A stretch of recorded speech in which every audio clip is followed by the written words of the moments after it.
So I'm often asked, how can I make my Office 365 environment highly available?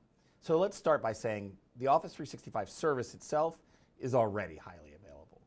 So, Microsoft puts in the infrastructure in place today to have multiple copies across multiple data centers geographically dispersed. No need to be concerned there. Where it comes into question is how Office 365 connects to your existing infrastructure. And the primary focus there is really around identity.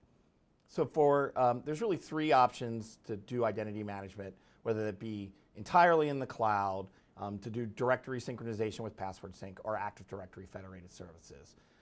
The bulk of my government customers, for lots of reasons that we don't have time to get into on this talk, select Active Directory federated services to maintain this. So the problem is, if I have a non-highly available Active Directory federated services, or ADFS, infrastructure in place, then I have a single point of failure that can bring down the ability to even log into my Office 365 environment, maybe at the most critical time, right?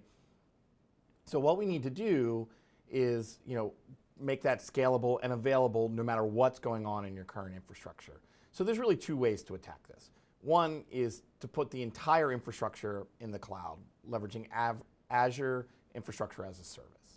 Right, so we can put in the entire infrastructure up there, including a redundant series of the entire ADFS infrastructure as well as domain controllers to manage the entire infrastructure. I can also split that load and have half of that on-premise and half in the cloud.